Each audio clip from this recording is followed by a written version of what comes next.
అందరికీ నమస్కారం.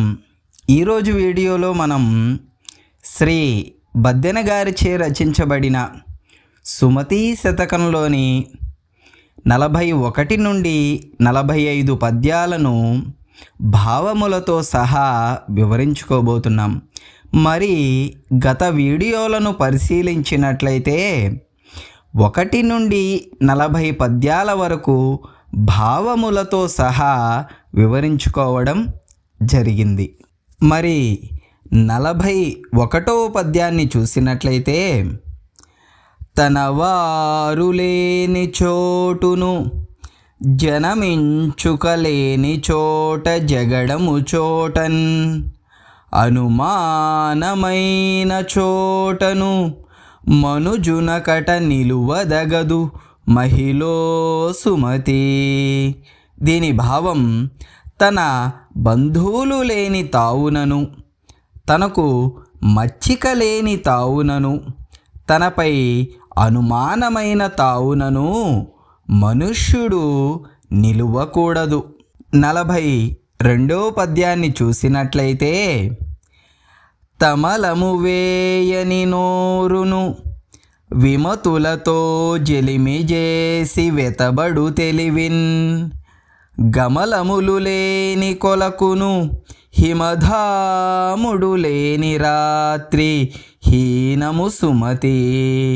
దీని భావం, తాంబూలము వేసుకొని నోరును, విరుద్ధమైన తనముగల వారితో స్నేహము చేసి విచారించు వివేకమును, తామరలు లేని సరస్సును, చంద్రుడు లేని రాత్రియును నీచమైనవే.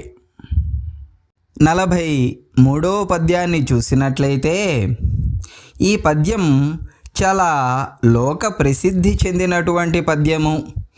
ముఖ్యంగా మూర్ఖుని యొక్క స్వభావాన్ని చక్కగా కళ్ళకు కట్టినట్లుగా వివరించినటువంటి పద్యం ఇది. తలనుండు విషము ఫణికిని వెలయంగా తోకనుండు వృశ్చికమునకున్, తలతోక ఎనకనుండును కలునకు నిలువెల్ల విషము గదరా సుమతి. దీని భావం, తలయందు పామునకు, తోకయందు తేలునకు విషముంటుంది, కానీ దుర్మార్గునికి తల తోకయను నియమము లేక శరీరమంతయు విషముండును. 44వ పద్యాన్ని చూసినట్లయితే, తల పొడగు ధనము బోసిన వెలయాలికి నిజము లేదు వివరింపంగా, తలదడివి బాస చేసిన వెలయాలిని నమ్మరాదు వినరా సుమతి.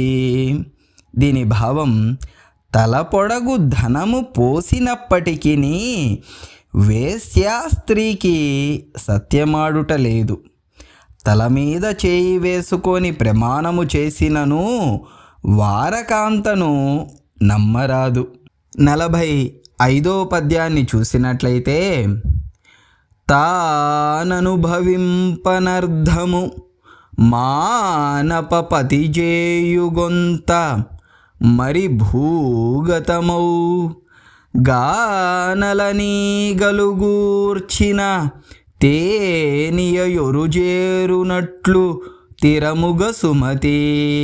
దీని భావం, తేనెటీగలు అడవులలో చేర్చి ఉంచిన తేనె ఇతరులకు చేరునట్లు తాము భోగింపక దాచిన ధనము కొంత రాజుల పాలు, మరికొంత భూమి పాలు ఎగును.